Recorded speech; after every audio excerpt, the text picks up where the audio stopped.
Audio is rolling. This is STE 010.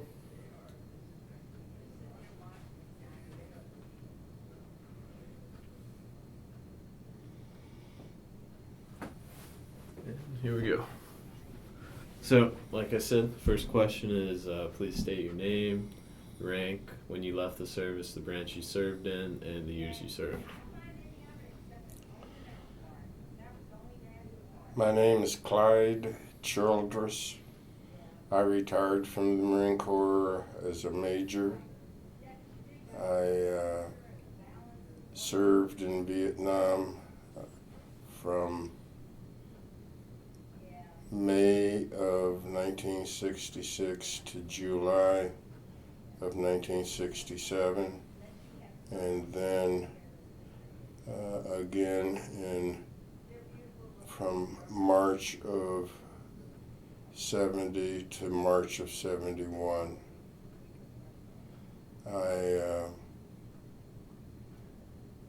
was an attack helicopter pilot in VMO 6, and we covered the entire zone of action for Marines. We called it I-Corps. And so I flew approximately 500 combat missions. I was shot down twice. I still have some shrapnel embedded in my skull from one thing. And I had some ground action also. And I was at a regimental outpost, and Charlie hit us at 2 o'clock in the morning.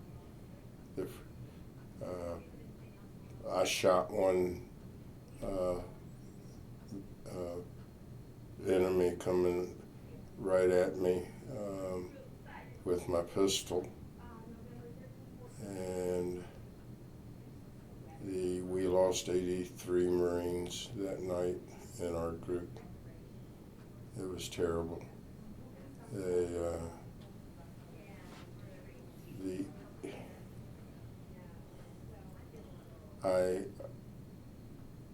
I was in one action. It's called Operation Hastings. It was up near Compiègne, as Ron Eccles had said, and it was a regimental air assault into a valley.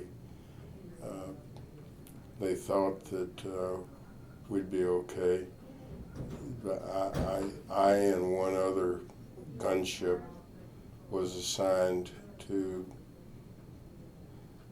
provide air cover for the ground troops.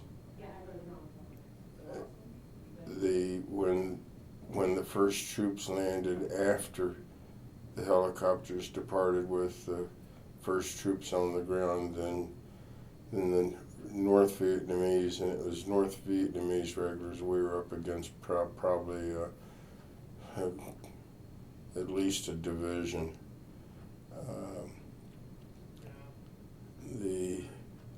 And of course they always waited until we had troops on the ground because they knew we wouldn't leave anybody. I immediately began rocket and machine gun attacks against there was approximately 10 heavy caliber machine gun nests over top of the Marines shooting down on them. And I took a few hits from 12.5 shells, which is basically their equivalent of our 50 caliber. But at any rate, we took out all 10 of these heavy machine guns with rockets and strafing them. The 10th one, I was out of rockets, so I called for fixed wing to drop napalm, and the A4 came in and dropped 2 tanks of napalm. It hit the ground and splattered everything, but it didn't ignite. So I dove on it with my machine guns, and my tracers set the napalm off. And as we flew right over top of the machine gun nest, we saw about 10 enemy that was engulfed in the flames.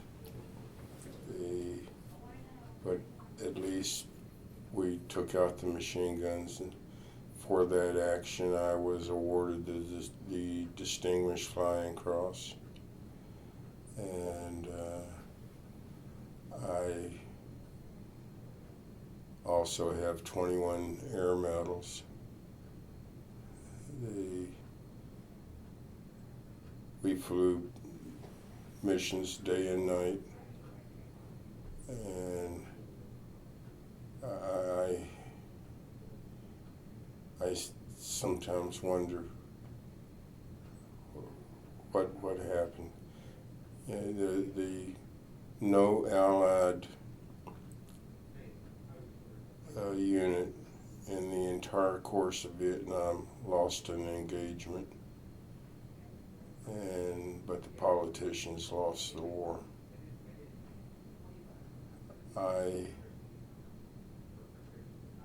With my machine guns, I had 6 machine guns and 2 rocket pods, each rocket pod with 19 2.75-inch rockets. And I could tell you all kinds of stories about those. Let's hear one. What do you want? Oh, actually, give me 1 second. How old were you when you entered the service, and what motivated your decision to enter? I was 20 years old when I joined the Marine Corps. I'd graduated from Midlothian High School as the class valedictorian. I went to Virginia Tech, only back then we called it VPI. Back then there was no student loans and grants and all that kind of stuff. I ran out of money after 2 years, and so as a result I wound up figuring that the best thing to do is join the service. I preferred the Marines over everybody else, and so I enlisted in the Marine Corps. Paris Allen, the drill instructor, asked for, I was 20 years old when I joined the Marine Corps, incidentally. Paris Allen, the drill instructor, asked for volunteers to go to guard duty in North Africa. I volunteered, and off to Africa I went. After I made sergeant, my platoon leader told me that I had the college, I was a good Marine, and for me to put in for a commission. So for the fun of it, I put in for flight training. I passed the test, and then I was sent to Pensacola, Florida, where I reported in on July the 5th, 1959, and I was commissioned as a naval aviator on December the 20th, 1960. After I made first lieutenant, I received a draft notice, which I thought was a joke. And in 1965, I was a flight instructor in Pensacola at the training new nuggets to how to fly. And we didn't know it then, but just a few months later, we would almost all of us would be in Vietnam. So when I actually arrived in Vietnam, it wasn't as a unit, but as an individual. I reported in to Da Nang, and then I was sent down to Ki Ha, which is the helicopter section of the Southern I Corps. When I checked in, it was like old home week. Here, everybody already knew each other, so we all knew our capabilities and everything like that. So I could have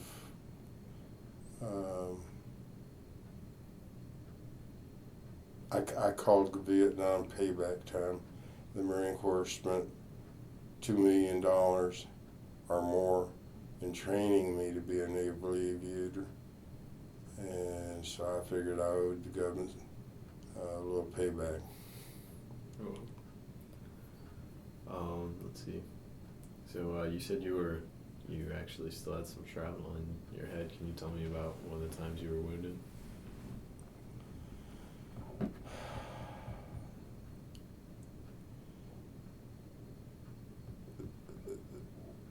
That was that attack where they overran our regimental headquarters, and a mortar, I was flat on the ground, and incoming mortar hit probably 30 feet away from me, and that's what I've got in my head now. Wow.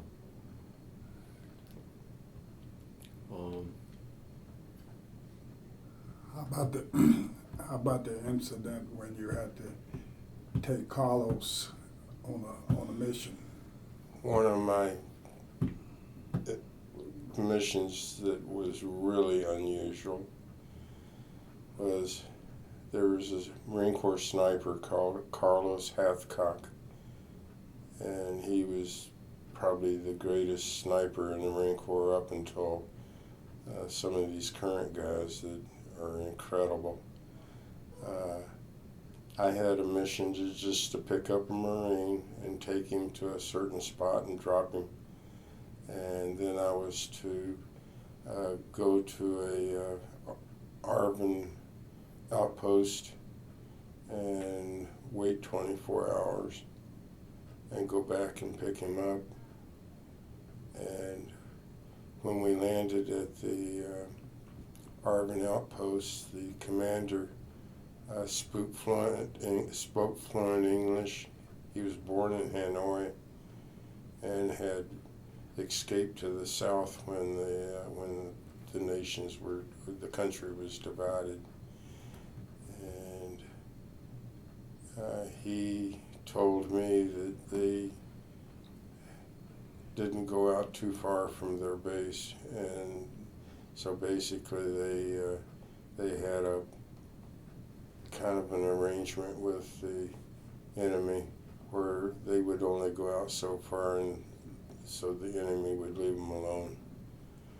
And anyway, they roasted a water buffalo, and I had my K-bar, and that water buffalo meat was like leather.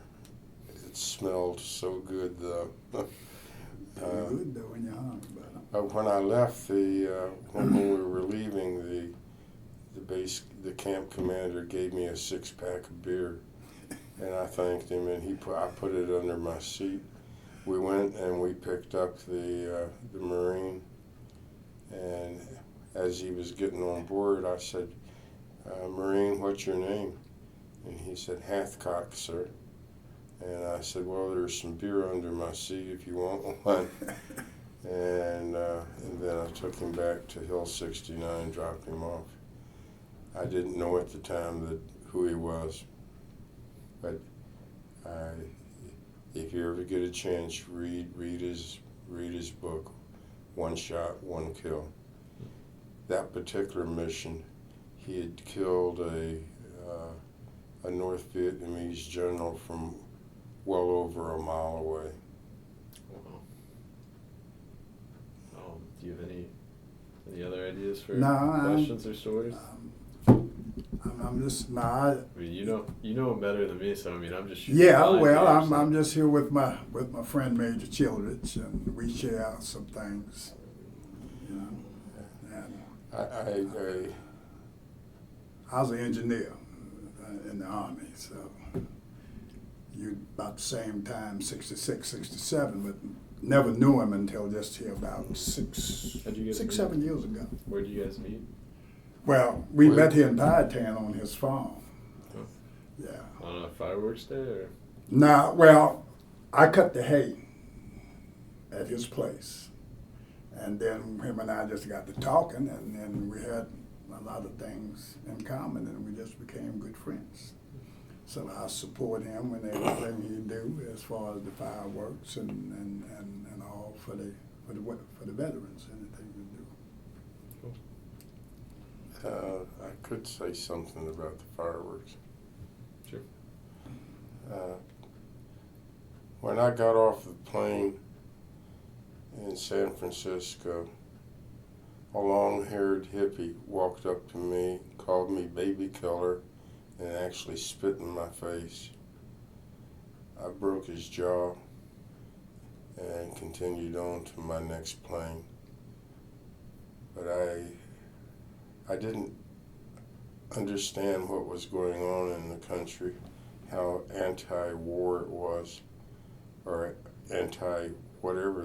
They were, the civilians were treating the returning combat veterans as if they were enemy. And I couldn't understand that. So I swore that I would do everything in my power to help any future veterans. I think President Bush 1 vindicated us when he told Schwarzkopf to go in and win, and then he didn't try to manipulate whatever was going on. I don't think the people could stomach it when they saw what war is really like, when they were strafing and killing the enemy that was fleeing from Kuwait. And that stopped the shooting. But these guys over there in Vietnam, we had traps that we'd fall into. They would have, we called them punji stakes. They were sharpened bamboo stakes. You'd fall into a hole and just be impaled. That was one of the Viet Cong's favorite traps against us. In Iraq, they started getting hit with improved, modified, whatever you call them, IEDs, and these guys were being blown out of their vehicles. They were being shell-shocked to the point of where they couldn't even think. Some of them have brain damage to the point of where they'll never recover. And as they would come back to McGuire's hospital here,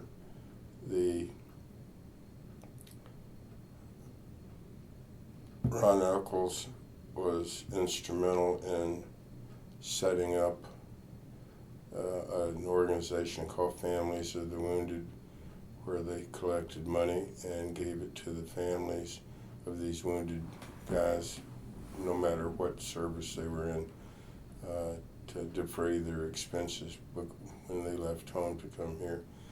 And I started my own foundation, a 501c3, and every summer on July the 4th we would put on a big fundraiser on my property. I've got 50 acres out in Powhatan, and we got to fireworks, and we put on the biggest fireworks show in the state.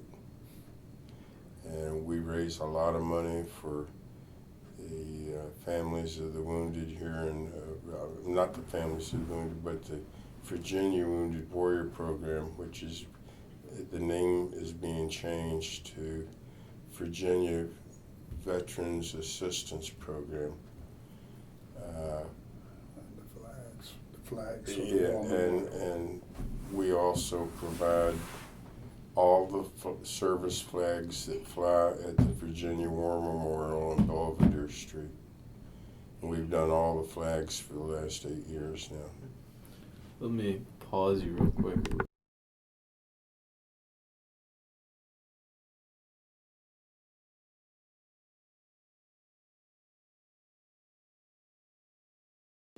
Audio is rolling. This is STE-011.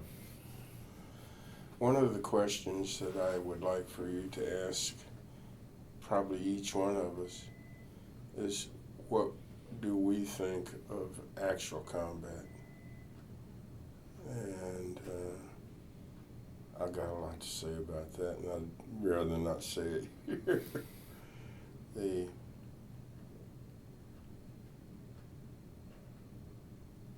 I'm trying to think. I could go over episode after episode. There was one episode where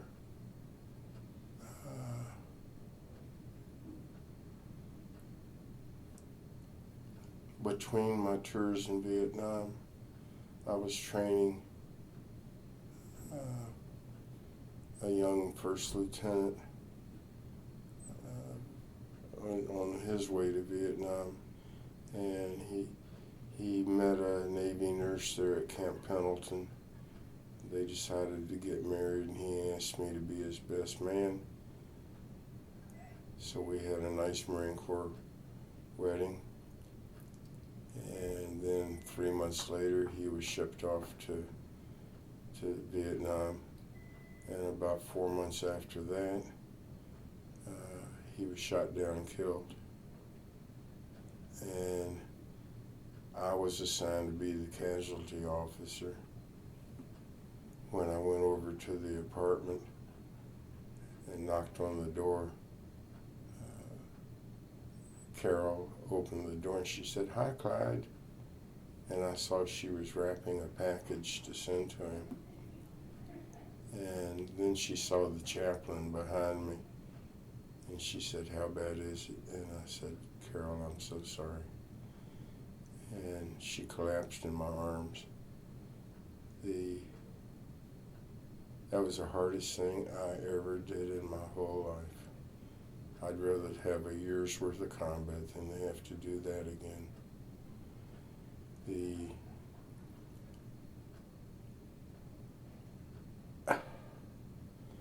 I escorted his body home to Reliance, Ohio, and when I presented the flag to her, I did the usual routine on behalf of the President and the grateful nation, and I thought to myself, what grateful nation? It wasn't until Desert Storm that we got vindicated and the world saw what we can really do. I still exchange Christmas cards with Carol. And on the happy ending of that, a couple of years later, she met a tank commander and decided to get married.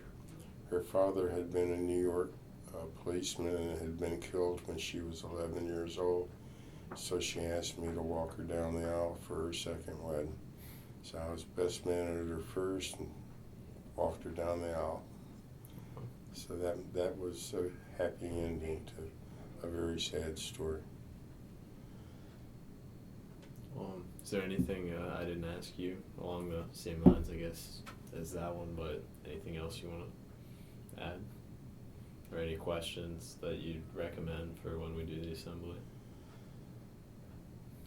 The only question I would really recommend is to ask us what our opinion of combat is. I think each one of us probably have a slightly different answer, but they're all going to be the same. I would say that it's smelly. The smell is something that you just never forget. It's loud. It's not like the movies. There's no movie that can depict exactly what you're doing, where you can experience what's going on until you've got bullets coming at you. And the noise. God, the noise. And I would say that the people, those of us who have been in actual combat, are the ones that want to see peace the most, because we know what it's like. I killed a lot of people, and I was doing my job, but I feel for those people that I shot. That's it. All right. Otherwise, I would recommend that you read my book. I didn't know you had a book. Oh yeah. What's it called? Forks, The Life of One Marine. I'll bring you a couple copies. That'd be great.